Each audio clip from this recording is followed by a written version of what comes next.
Good evening and welcome. This is a meeting of the Scarborough Town Council. Today is Wednesday, March 26, 2025.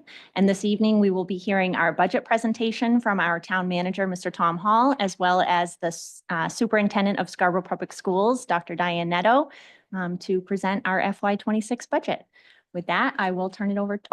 Let the record show that everyone from the council is in attendance. And with that, I will turn it over to Tom. Thank you, Madam Chair. Just a couple of introductory comments before we get into the presentation. Tonight really represents the culmination of months of work on the town side and certainly on the school side. School often starts in just after Thanksgiving, I think.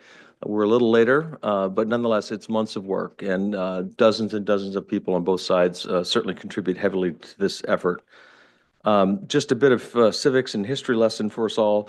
Our town charter requires that the town manager and the Board of Education, through its superintendent largely, prepare a budget that we propose that meets the needs of our residents and our students. And that's what we're doing this evening. And I believe that the charter really intentionally puts that responsibility on us to really start the conversation where we think it needs to be started. And tonight is a bit of a ceremonial handoff to the council. At this point, after this evening, it's your budget to do what you will. I think I can speak confidently for my colleagues on the school side that we stand ready, willing, and able to assist you as you review. We'll do our best to answer your questions. We've certainly done this once or twice, so we have a pretty good sense of the sort of materials that you'll need to make informed decisions for the town side. And we've already started to frequently ask questions. Those really start from questions that the senior staff has. Why is this changing? And we can expect that those same questions might be asked of the public. So we'll continue to populate that as we go forward over the next weeks and months. So tonight, it's really our pleasure to initiate this budget process.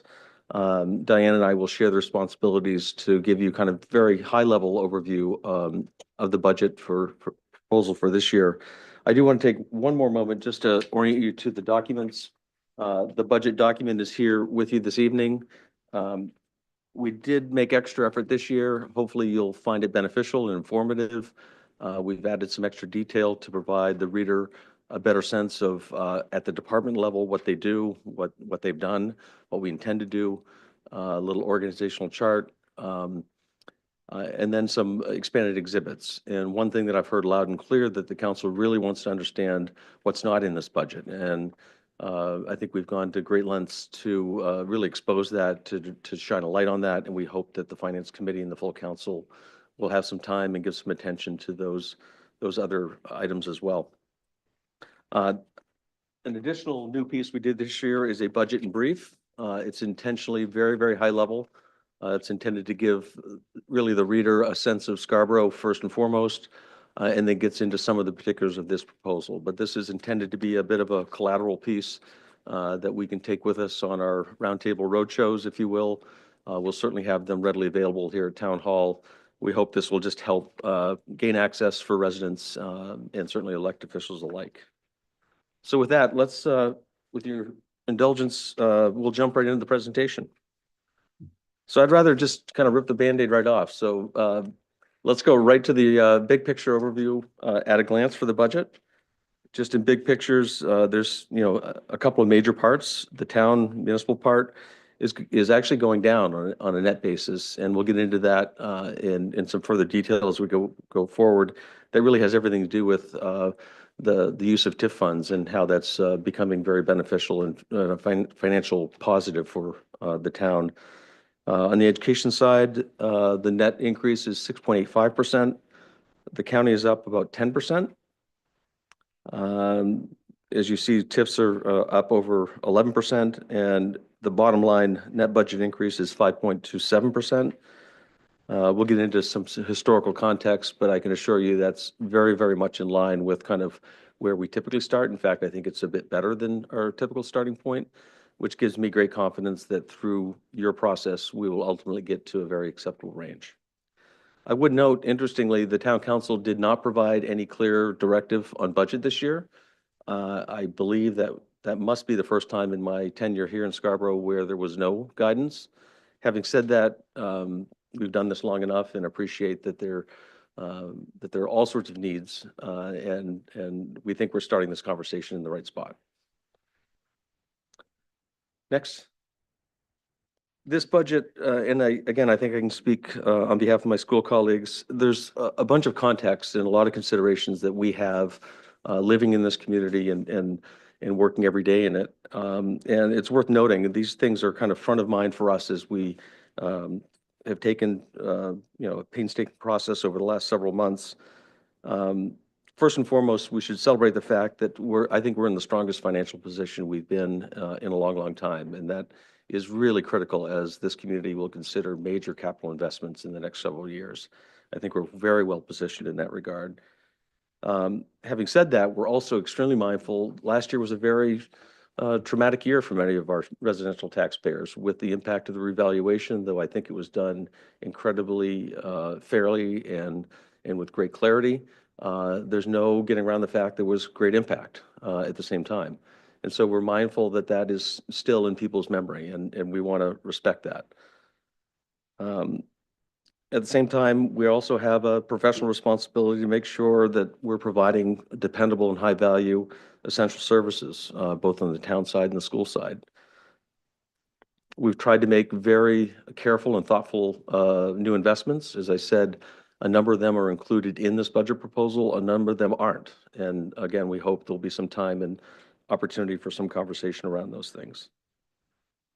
As I alluded to earlier, one time or another, maybe as soon as this November, we'll be back to the polls asking voters to support major capital investment. And I think this budget is the last thing our voters will think of before they perhaps are considering that question. So I think that's something we should all take into account.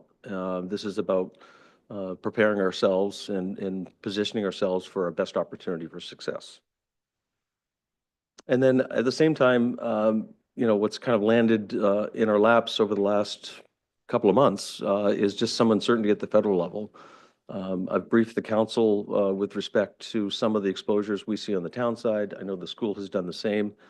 I'm pleased to say on the town side, we're fairly immune. The good news is we don't get much federal money. The bad news is we don't get much federal money. The school has a few key areas that are dependent on federal funding, and I believe they'll touch on that later this evening. So one way or another, I guess I predict that just the looming uncertainty will have some part of this discussion, whether it's tariffs or whatever, however you choose to bring it in. But we just acknowledge that that's out there, and that's not likely to be much clearer as you go through this process. So just to kind of sum up the contextual piece for me anyway, it's about understanding the plight of the residential taxpayer and respecting that. It's for the town side, it's absorbing some of the major staff investments we made last year. We're seeing that in the budget and the financial implications. I think for the school side, they're preparing for that. They're just a year behind us. They're at the table actively negotiating with some of their major collective bargaining agreements.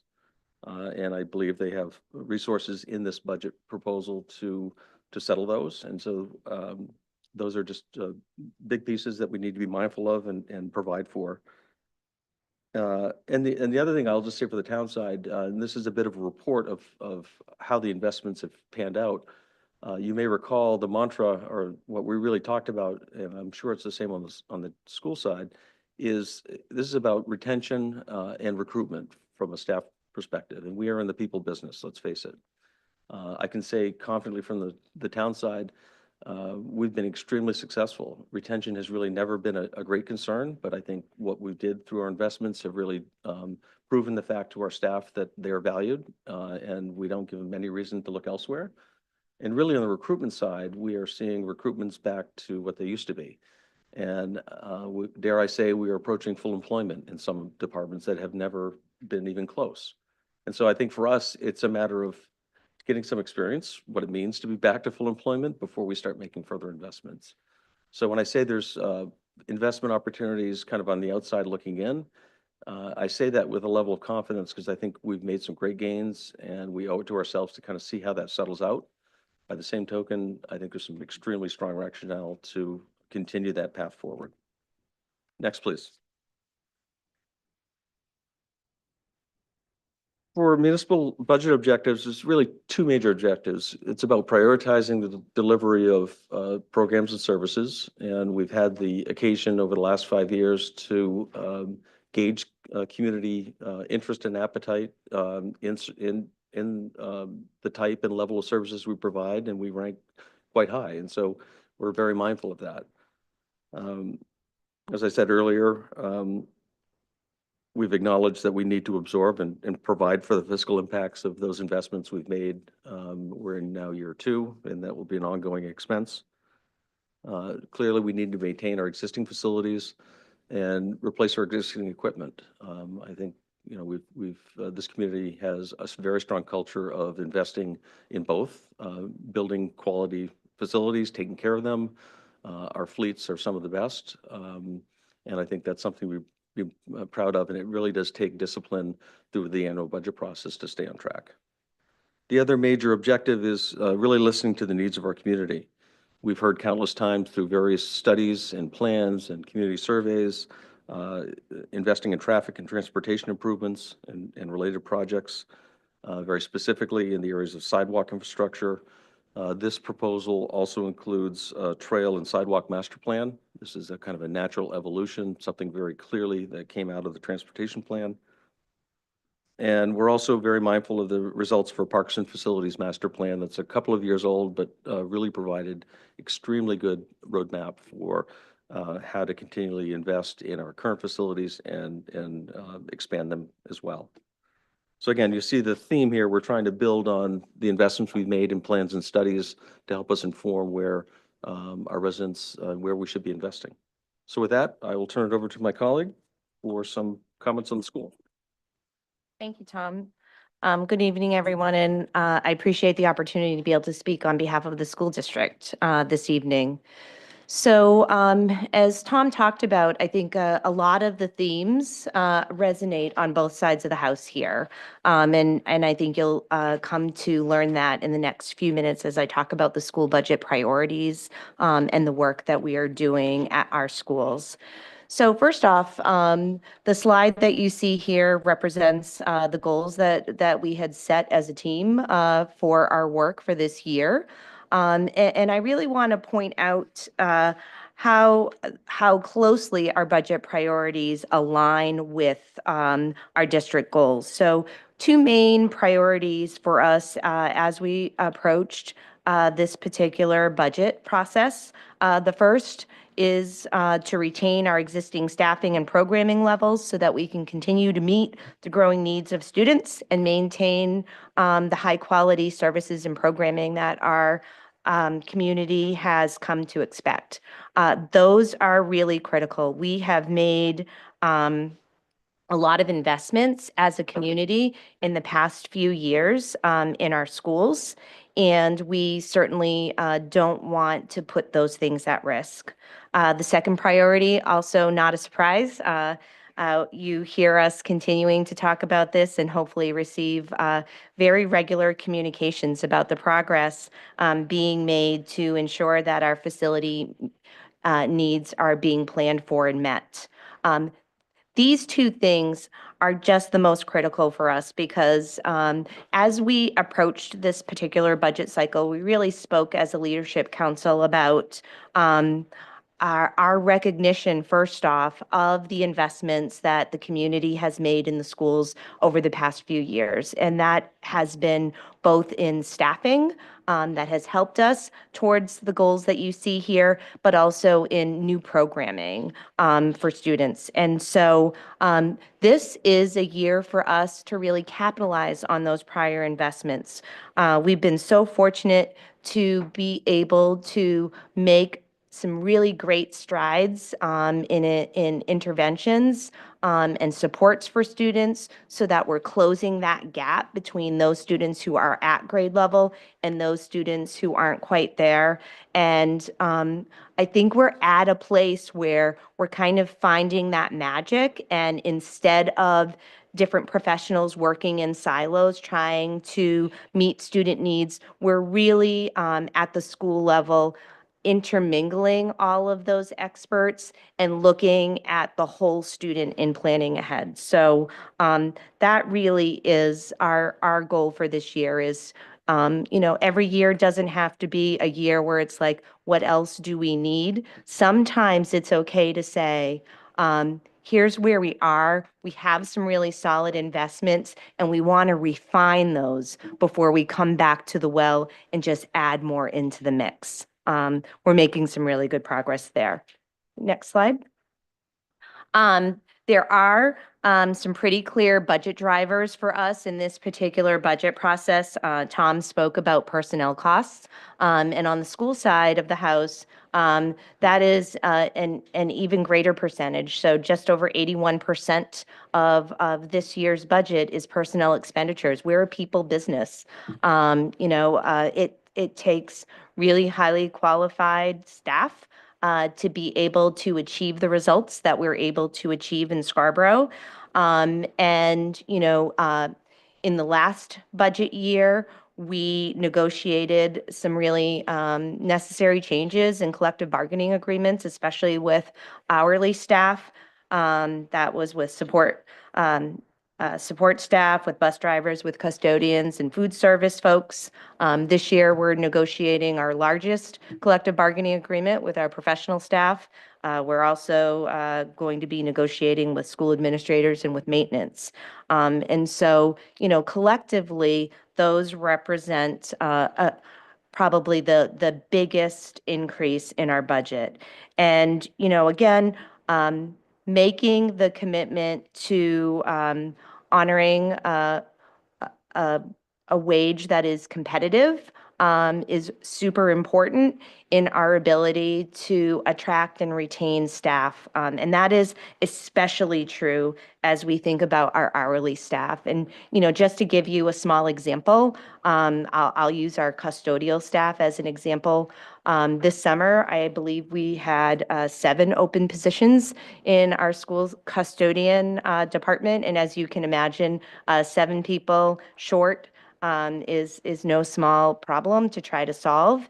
And so we were successful in negotiating a contract that was settled at the beginning of December that really put us in a more competitive position regionally.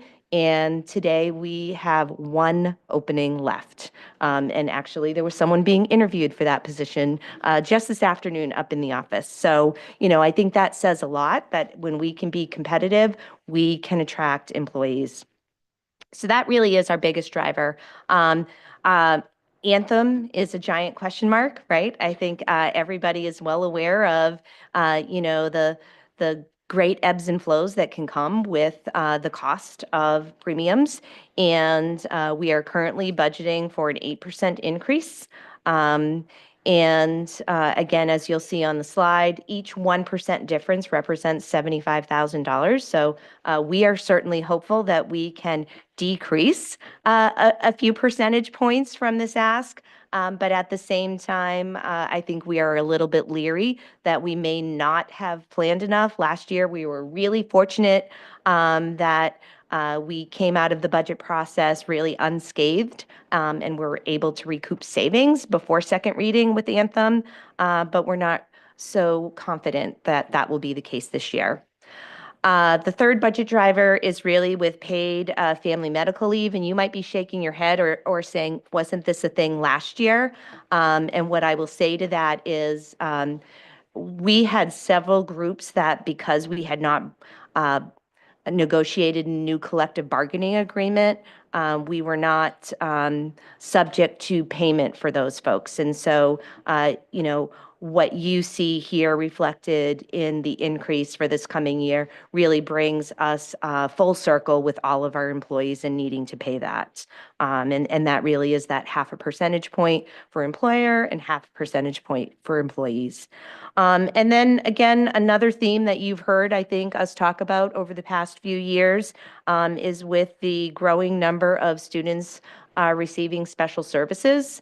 Last year, we felt that maybe we were in a little bit of a blip year because we had 50 students who were identified for needing special education services prior to starting kindergarten. And we were like, wow, that's huge, 25% of our student population. That's got to be, a one-time thing. Well, unfortunately, we are planning for another 50 incoming kindergarten students this year with significant special education needs. And so you will see in our budget ask that the new positions that we're asking for are, with the exception of a 0.5 position in IT, all within special education and the legally mandated services that we need to provide. Next slide. We also wanted to share with you some information about our revenues, and so wanted to provide you with a look of what our state subsidy is looking like. This is a kind of a 10-year view, so you can see, the ebbs and flows and how that has changed for Scarborough. For the coming year, our increase in state funding is just over $1 million. Last year, we were really fortunate. Our state funding increased by a little over $2 million. And so we're feeling that a little bit this year, even though it is an increase over last year. And again, just to clarify, I know that when people listen to the news and they hear reporters talking about, isn't it great that Maine is funding education at 55%? I just want to make sure that we're being really clear that that is over education in the entire state of Maine. That does not mean each community gets 55%. And the budget proposal that you have in front of you this evening from the leadership team are our per pupil allocation from the state represents just a little over 12% of that. So we're very well aware that most of our budget comes from local taxpayers, and we really are trying to be cognizant of that in our planning. The other question coming up that Tom mentioned a few minutes ago was federal grant funding and what that looks like. And we certainly have had a lot of questions come up for us about that because of the changing political climate. And so we wanted to make sure that we were calling those funds out to you to let you know what portion of the budget that represents. And again, as Tom said, it's a good news, bad news story, right? The good news for us tonight is that we don't receive a lot of federal funding. The bad news for us as we plan a budget is we don't receive a lot of outside funding. But you take a look here and notice that we're talking about just a little over $1.6 million out of our entire budget that is federally funded. And that really comes out of three buckets. One is title grants that are specific grants that are directed towards certain areas. The second is our special education IDEA funding.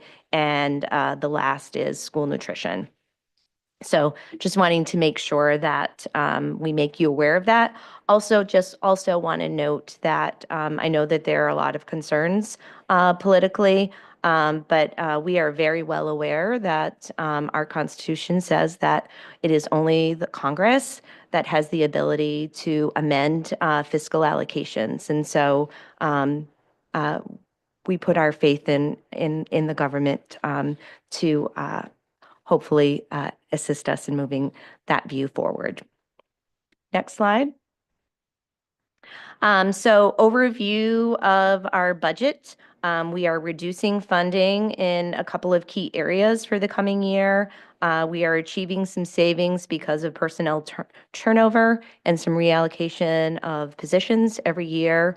When we cost out our budget, we try to use actuals to the extent that we're able to. And so as we learn about folks that are intending on retiring, we build in obviously a different number or a different figure for the potential onboarding of new staff. So that is represented here. Also, we look very carefully on a year-to-year basis about what student enrollment looks like, what class size looks like.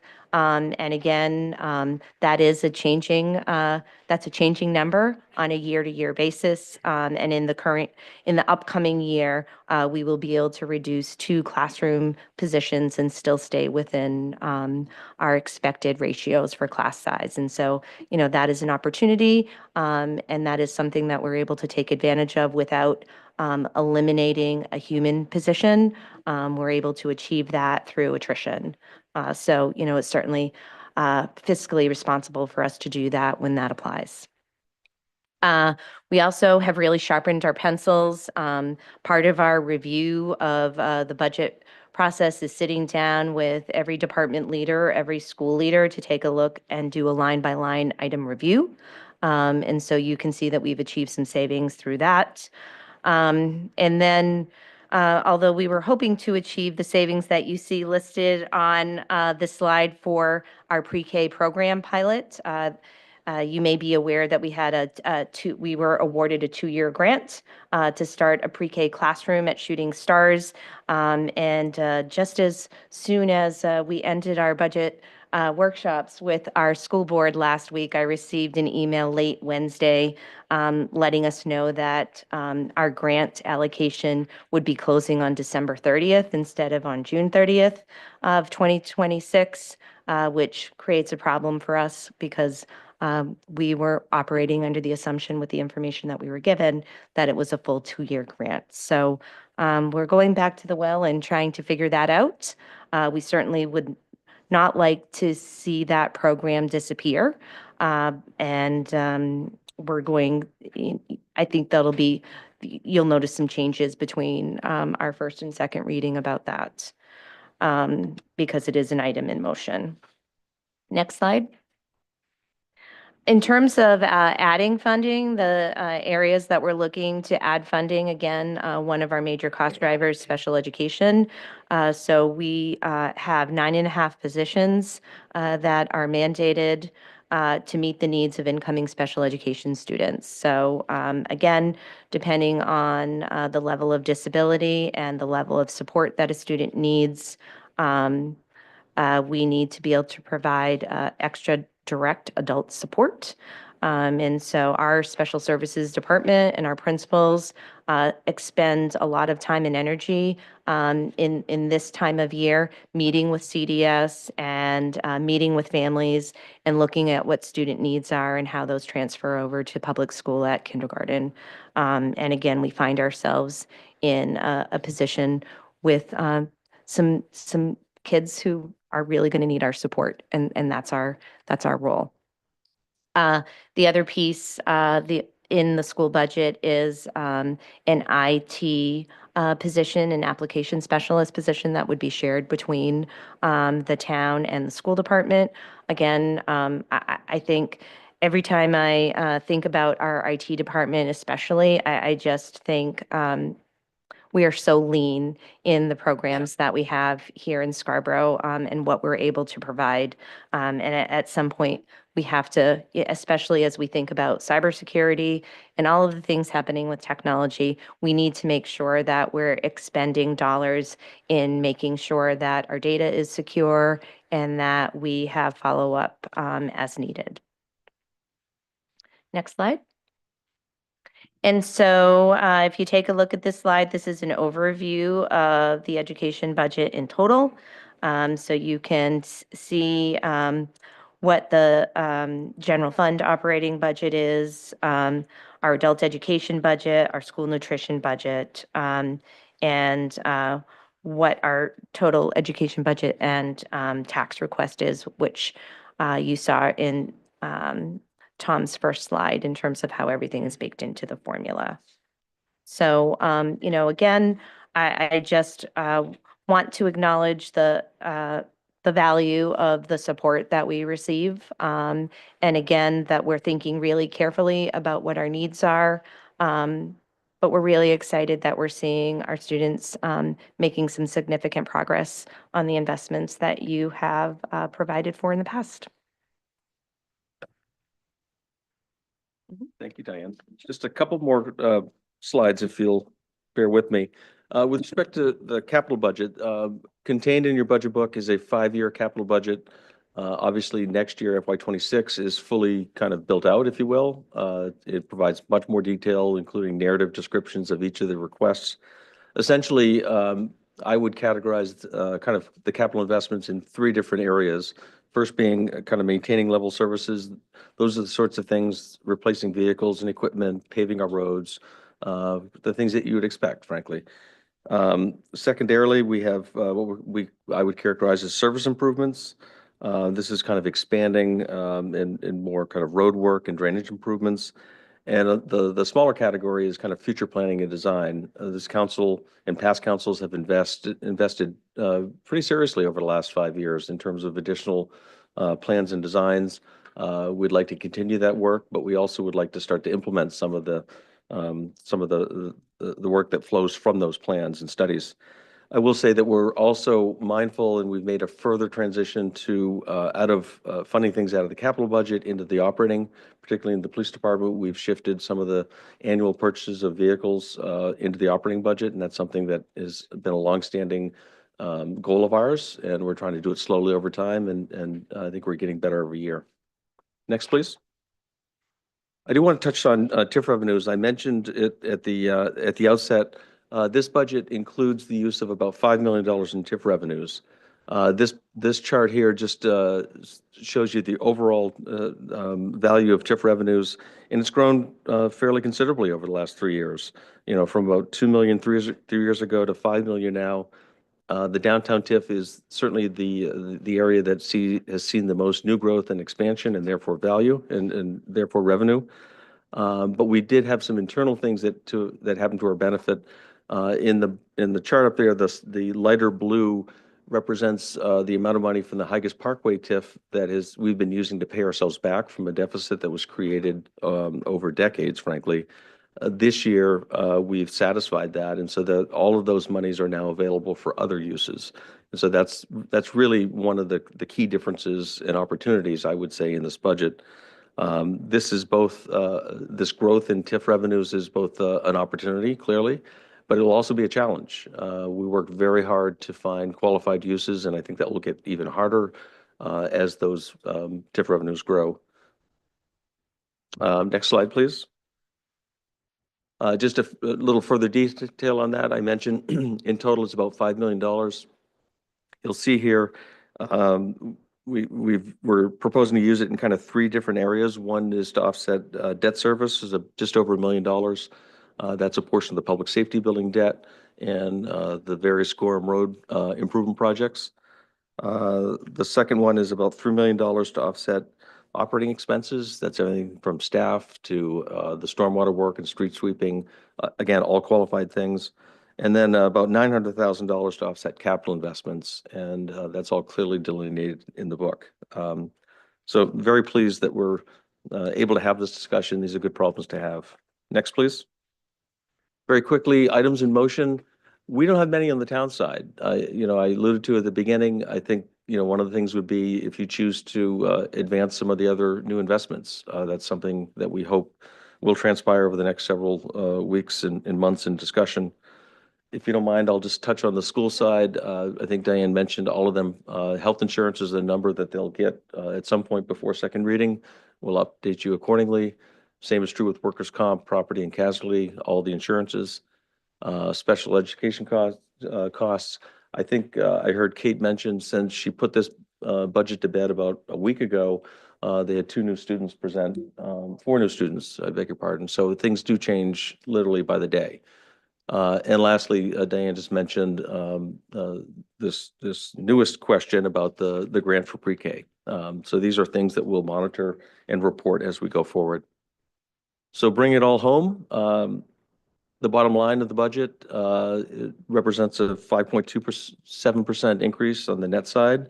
To put it in historical context, you'll see those are the starting points of the past 3 budgets. So the average is 7.1. We're comfortably below that. And if you go to the next slide, this provides just some 10-year context in terms of where we end up. And it has always been the case that where we start the conversation and where we end it is very different. And I'm very proud of the fact, and you all should be too, that through thoughtful deliberation in these chambers, priorities are understood and taxpayers are respected. And in the end, I think we come up with a very workable solution. And I have all the confidence that we'll do that again. So with that, we just want to end with talking about how to stay engaged in this process, and I'll let Diane take us through that. So again, I think, we certainly recognize the value of communication and making sure that we are communicating in detail to our public. So there are lots of different avenues for folks to stay engaged, including the town newsletter that comes out twice a month that people can sign up for through email. We have robust budget portals, both that are accessible either through the town website or through the school website, both of which are listed here. There will be a number of public meetings that constituents can access virtually, come in person.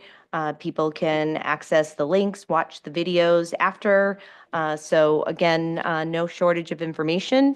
And then there will also be some budget roundtables scheduled. Those traditionally happen with town councilors and school board, and they're still in the process of finalizing what those dates might look like. And I know that both governing bodies are also really open to receiving feedback. We do have folks in the community who email the town council and the board about what's on their mind or questions that they have. And certainly we appreciate that because we're here to provide as much information as we can. And then my last plug, which is please remember that we do have to vote for the school budget referendum. And this year that will be on June 10th. So we hope that folks will represent at the polls for the school budget referendum. And if you're not able to attend on June 10th, we have a robust absentee ballot program here at Town Hall as well. We really appreciate your attention this evening. Just if I could, the last slide is, we won't go through all the details, but this is a good thing, I think, for reference. This is kind of the more critical dates of the budget process. There's a lot of intermediate dates regarding finance review and budget roundtables and such. But this is probably a good guide for folks that want to know the critical steps and be engaged. This presentation will certainly be provided first thing in the morning on the budget portal. I should have mentioned the electronic version of the budget will be available perhaps as soon as tomorrow, but I'll promise it by the end of this week for sure. And I guess lastly, I just want to make sure I acknowledge the efforts of my staff, certainly Tony Justice, Liam Gallagher, and Norm Kildow. This year, though, we put together kind of the budget dream team. Nick Cloutier from the assessing office and also Alison Carrier offered and extended their analytical skills and their creative contributions. So a lot of the new look and analytics that you see are products of their efforts. So very much appreciate their efforts, and we stand ready, willing, and able to assist you as you start to understand this budget, and look forward to it. Thank you very much to our professional staff for all of your hard work. At this time, we will have ample opportunities for questions as we work our way through this budget. Is there any counselor wishing to make comment before we adjourn? Counselor Anderson, happy to have you. Well, I just wanted to thank, one, for a lot of the changes that happened with the narrative. I flipped through this a little bit before and seeing the additional context that the town added, and adding the not in the budget stuff like we asked at finance. So I really appreciate the staff listening to our thoughts and feedback and delivering on them. I also really much appreciate the considerations and context that you set up, and Superintendent Nadeau, how you kind of framed, we've been making a lot of investments. This is the year to kind of, get the benefit of those and really kind of focus on that. And so I just really appreciate the thought that you guys took and the direction you took. And I think we have a really, really great starting point to hopefully figure out maybe what we may need to add back in. Excellent. Thank you, Counselor Anderson. With that, I will accept the proverbial torch on behalf of the town council, and I look forward to the next several weeks of work as we refine this budget. And you hear the collective sigh from staff. With that, I will make a motion to adjourn. Do we need a motion? Nope, we don't need a motion. We're just going to adjourn. Thank you so much for attending tonight.